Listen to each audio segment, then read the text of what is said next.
De retour sur ce plateau pour la suite de cette émission. Un dernier mot sur le Kenya avant d'aller sur l'autre sujet. Moi, j'ai une question à vous, surtout à vous, Dominique. Est-on à un doigt de revivre encore ce qu'on avait vécu au Kenya en 2007 avec l'opposition entre Kibaki et Odinga qui a conduit à des tueries, environ 300 morts.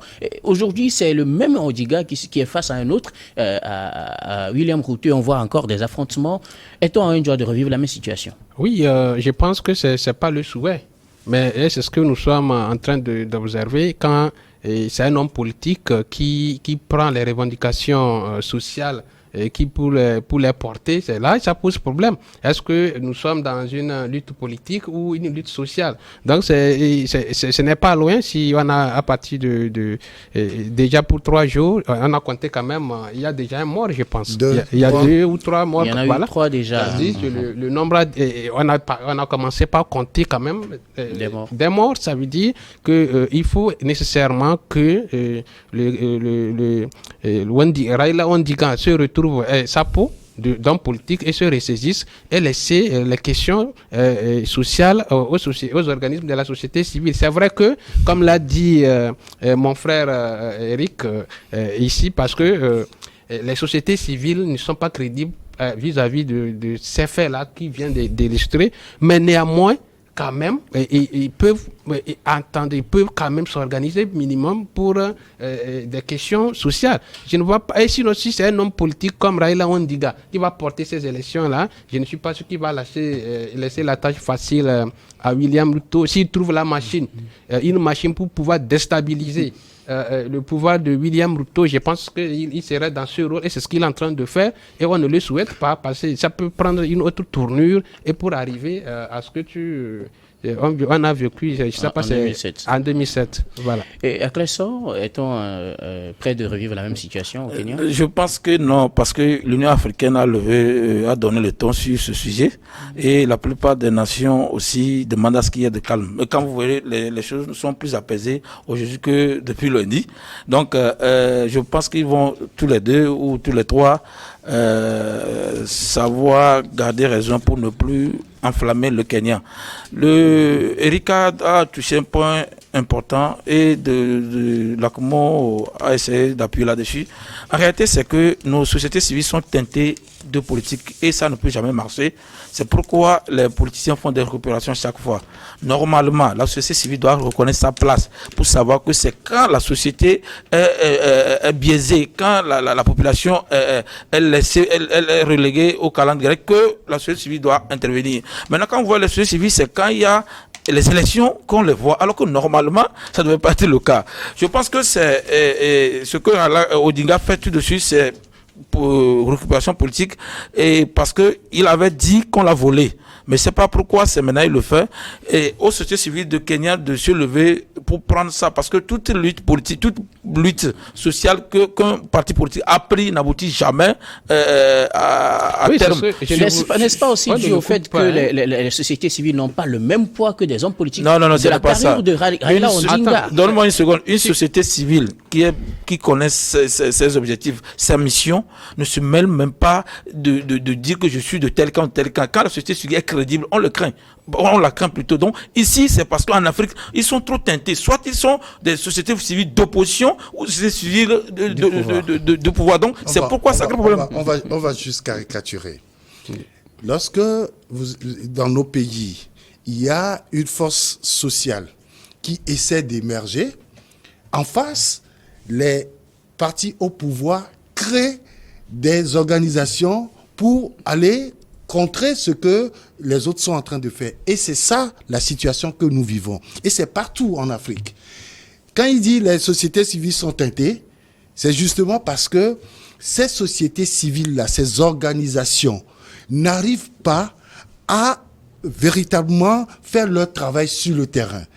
Quand je dis je suis une organisation de la société civile, tout ce qui me concerne, c'est le social.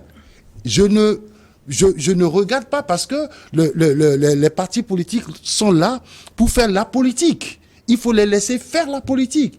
Aujourd'hui, regardez un peu dans la presse. Nous avons presque des journalistes Nous-mêmes, on avec des appartenances. On nous tache souvent de proches du pouvoir ou d'opposition ou de proches de l'opposition, je ne sais pas quoi, parce que nous relayons ce que les politiques devaient faire logiquement. Ça veut dire quoi? Ça veut dire que lorsqu'il y a une situation politique, parfois les partis politiques prennent du recul et ce sont les journalistes qui viennent devant. C'est la même chose avec les organisations de la société civile. Regardez un peu au Bénin ce qui s'est passé avec l'élection de Patrice Talon. Tous les politiciens, on les a plus vus pour des élections, mais ce sont des hommes d'affaires qu'on a vus. Et donc, les gens se sont posé des questions, mais dans ce pays-là, on ne fait plus la politique. Mais évidemment, on fait la politique. Ça a montré tout simplement que les hommes politiques ne sont plus crédibles. Et donc, la société civile, derrière ces hommes politiques-là, également la même chose. Et maintenant, ceux qui financent les partis politiques sont sortis pour y aller eux-mêmes. Et voilà les résultats qu'on a eus. Ok, d'accord. Je viens à vous, Dominique, avant de clore ce sujet sur le Kenya. Qu'est-ce que vous dites clairement? C'est parce que les sociétés civiles ne font plus leur travail, que les politiques récupèrent le travail aussi, mais ce n'est pas aussi dû au fait que Raila Odinga a un poids plus lourd que toutes les politiques, les sociétés civiles réunies? Non. Moi, si je mettais à sa place, je ne ferais pas ce qu'il est en train de faire. Personnellement, ça ne lui convient pas. C'est un homme politique. Il est un homme politique. S'il a des questions politiques à régler, qu'il les règle. Mais elle a fait une récupération d'un truc social pour transcender ça au niveau de la politique. Je pense qu'il est en train de faire une grave erreur. Maintenant, je ne sais pas, je me demande si il est en train de... Quand on voit sa posture, c'est comme il attend qu'on l'appelle pour une discussion.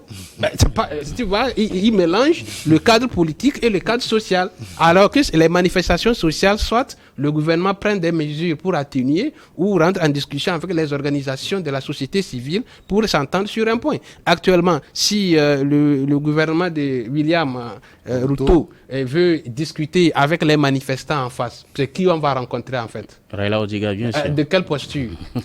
Vous voyez ce que ça donne? Mais alors qu'il y a des antécédents politiques, lui ne peut pas, c'est pourquoi ça se dégénère comme ça. Voilà la personne qui en face, avec qui William Ruto veut discuter, c'est son adversaire politique qui est en face de la lutte sociale. Mais c'est très malheureux et puis c'est pas bien et on ne peut pas accepter. C'est malheureux, mais malheureusement, c'est toujours comme ça. Dans tous les pays au monde, lorsqu'il y a un mouvement social, il y a toujours des récupérations politiques. C'est les politiciens qui se laissent faire. C'est eux qui se laissent faire.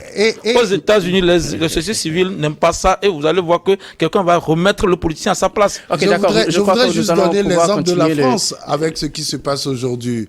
Vous avez avec la réforme des retraites. La réforme des retraites, mais c'est un mouvement que les syndicats ont commencé, mais aujourd'hui, les politiques, ils vont... Ah oui, j'aurais voulu que ça soit ainsi, que ce sont des manifestations... Que la société civile commence. Et puis les politiciens vont rentrer. Mais si c'est un homme politique comme Raila Odinga qui met à feu le pays parce qu'il fait des revendications sociales, mais c'est ça. Et n'oublions pas que si c'est un homme politique qui porte les revendications, il y a toujours des mœurs.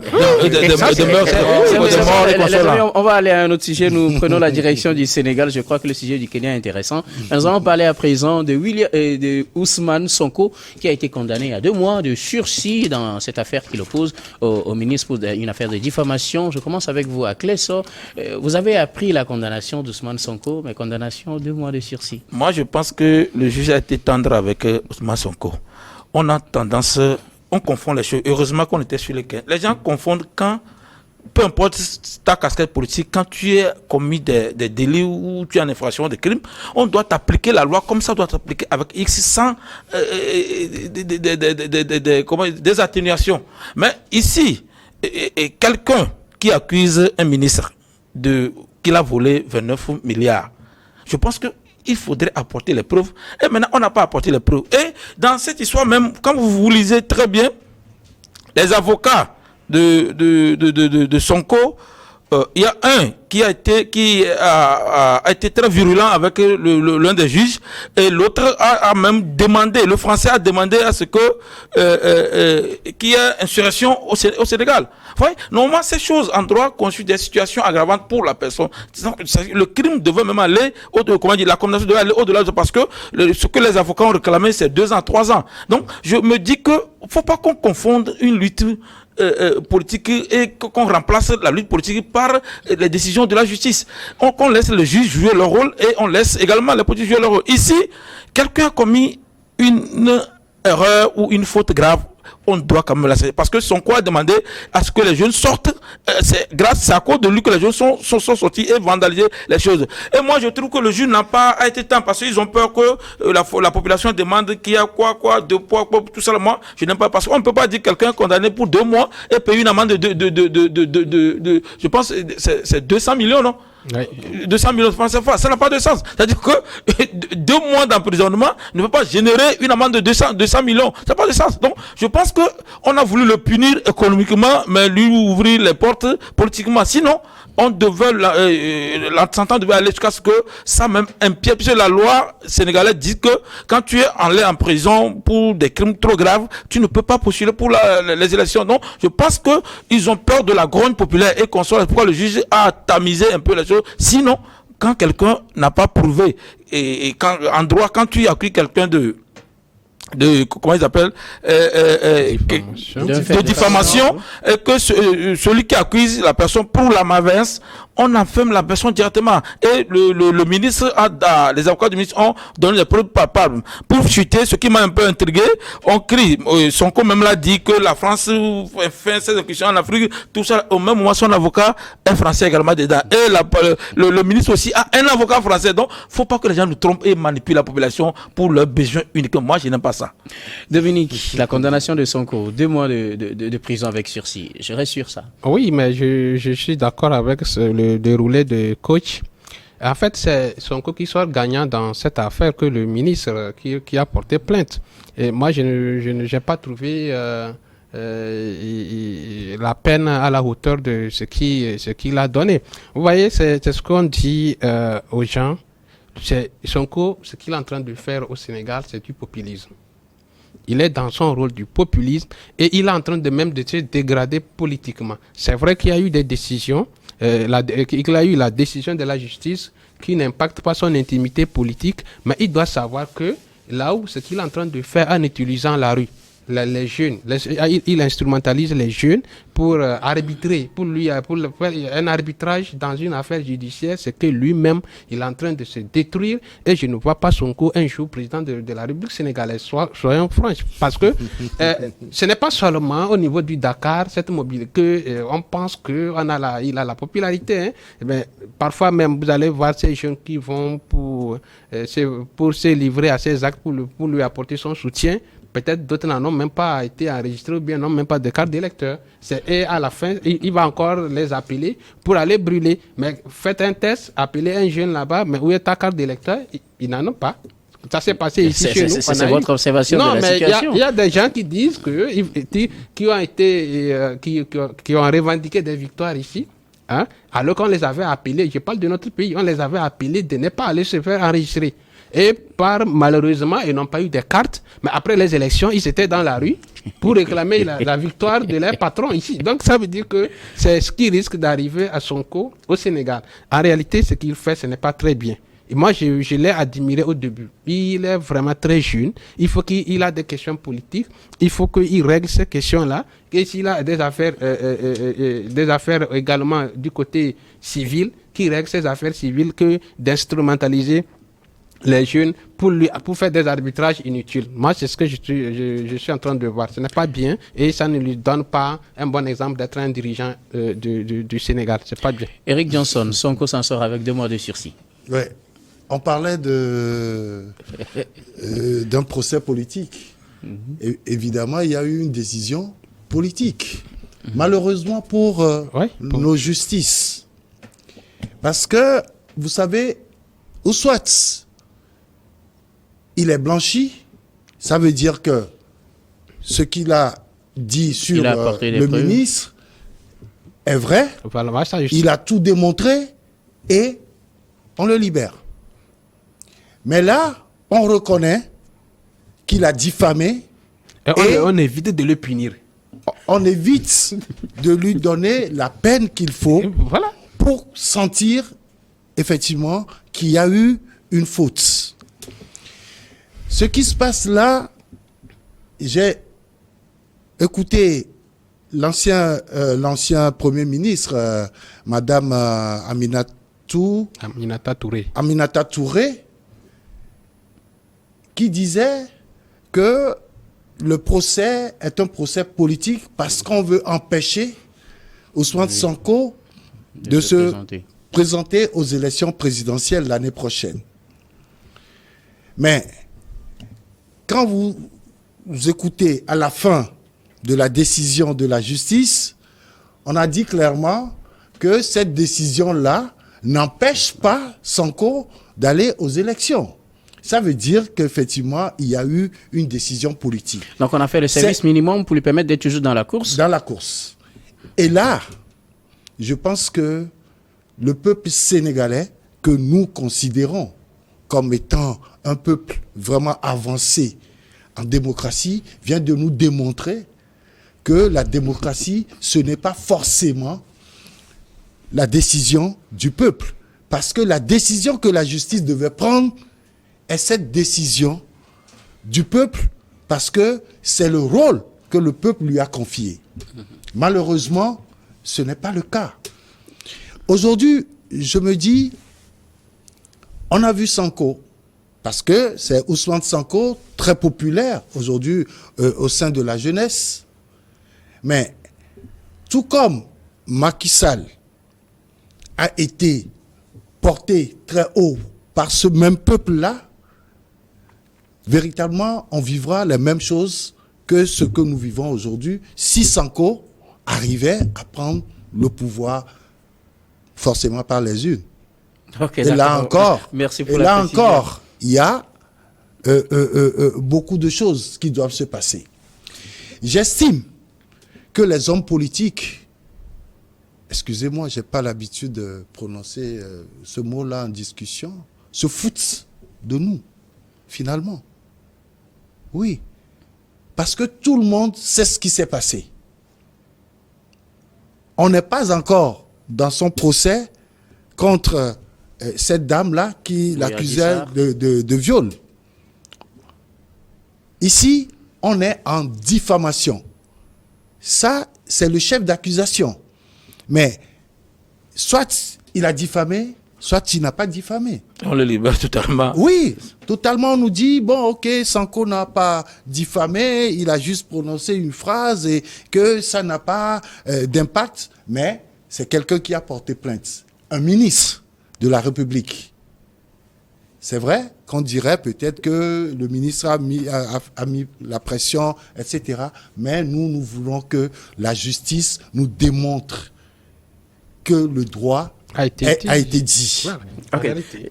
Est-ce que cette condamnation n'était pas peut-être le juste milieu pour éviter d'enflammer le Sénégal quand on connaît toute la popularité de Sonko, tout ce qui s'est passé ces derniers jours, toutes les mobilisations qu'il a faites? Oui, je viens à vous. Non. Vous voyez, soit la justice marche, soit la justice ne marche pas. À n'importe quel La justice est le dernier recours pour régler les choses comme il le faut.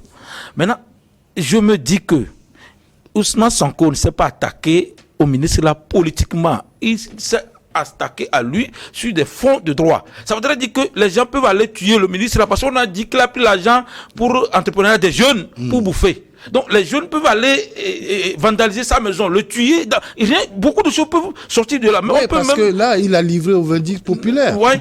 Donc on pouvait même tuer le ministre là pour ça. Ça voudrait dire que la justice doit être sérieuse pour rendre un jugement. Eric l'a déjà dit. Soit on le reconnaît qu'il a diffamé et il subit les peines appropriées pour ça. Je ne suis pas sûr que dans le droit sénégalais, la diffamation c'est 2 mois d'emprisonnement. Je ne suis pas sûr. Avec sursis. Avec sursis. C'est ça même. Je ne suis pas sûr. Et aussi, je dis, il y a une façon disproportionnée de faire la punition. On ne peut pas punir quelqu'un pour 2 mois d'emprisonnement avec sursis et payer 200 millions de francs CFA. C'est juste, ça n'a pas. La mode n'est pas concordante avec la peine. C'est ce que je dis. Donc, soit on nous dit que le Sénégal est en train de chuter sur le plan politique.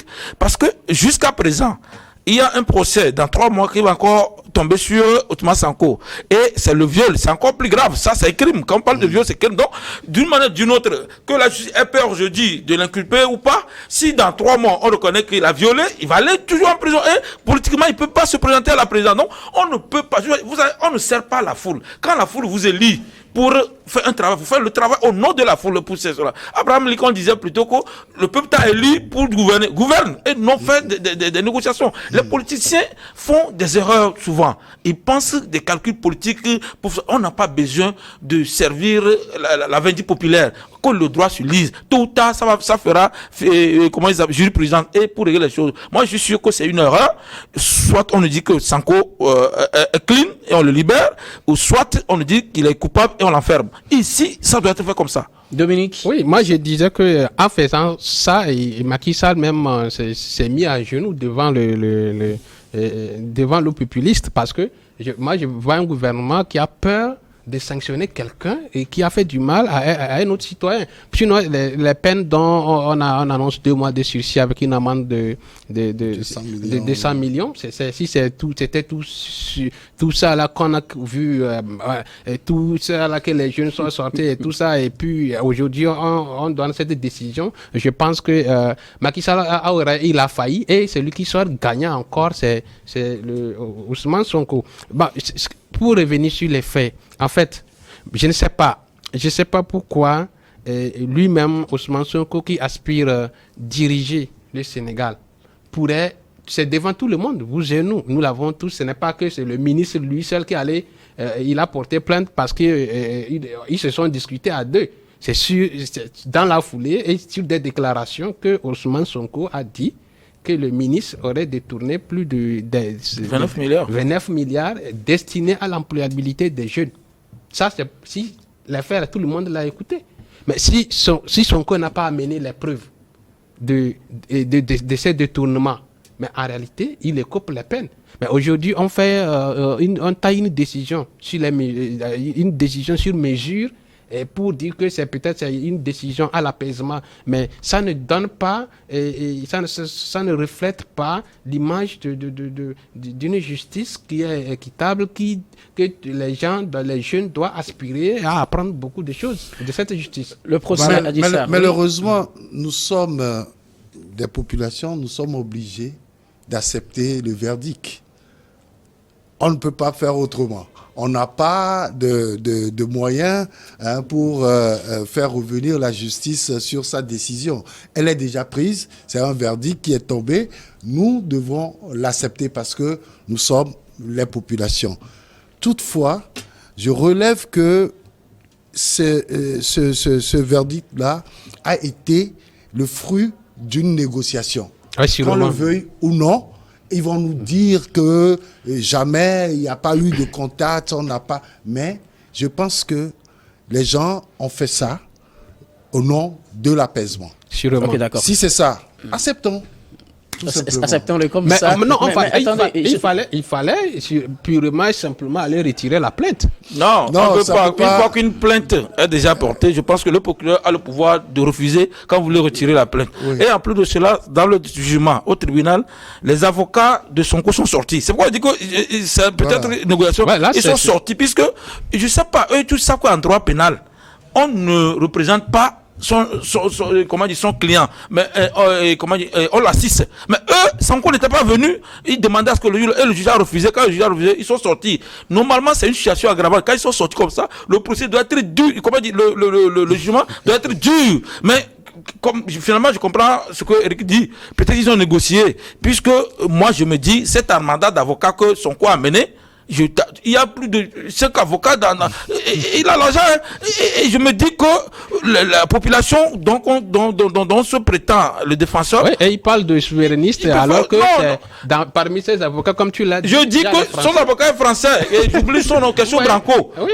Juan Blanco. Oui. Mais un deuxième devait arriver, on l'a empêché d'entrer. Oui. Non, moi je reviens à la situation telle que le verdict a été donné. On attend le procès Adji Sarr, ou bien l'affaire Adji Sarr qui va bientôt connaître un dénouement aussi. Est-ce est-ce que c'est une manière de préparer le terrain pour un dénouement peut-être à l'amiable dans l'affaire Adji Sarr aussi, l'affaire Non, moi je pense que le gouvernement est intelligent. Non, je pense que Sonko, il est en train de jouer avec le peuple.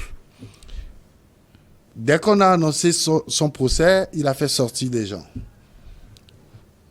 Ça a été reporté. Dès que ça a été annoncé de nouveau, il a encore fait sortir les gens. Je pense que cette fois-ci, il va encore faire la même chose. Et je crois que ça a joué beaucoup. Parce que si ses partisans n'étaient pas dans les rues pour casser, pour faire du désordre, etc., je pense que la tournure aurait été autre. Et là, les négociations n'allaient pas jusqu'à une peine avec sursis. Mais je crois que Sonko, il tient à aller à ces élections présidentielles. Et donc, il va continuer par sortir les populations dans la rue parce qu'on veut le juger. Mais il faut que nous tous, nous ayons quand même, nous soyons quand même populaires pour que dès qu'on a un petit souci à la justice, qu'on sorte les gens. Il a joué de sa popularité en une minute. Oui, mais mais bon, moi je peux pas parler tout de suite de sa popularité. Peut-être c'est au niveau de la ville, parce qu'il faut à la dernière élection, il avait que seulement 19%. Il était troisième. Le troisième, on peut pas dire qu'il est populaire. Mais non, il est populaire. L'autre chose, on n'a pas dit le plus célèbre, il est populaire. L'autre chose qui joue à sa faveur, c'est que Macky Sall aurait fait du tort en mettant du côté d'autres personnalités comme l'ancien maire de Dakar, comment il s'appelle Ali Sall, non? C'est ça, non? L'ancien maire de Dakar. C'est Ali Sall ou bien quelque chose comme ça. Et puis Karim Wade.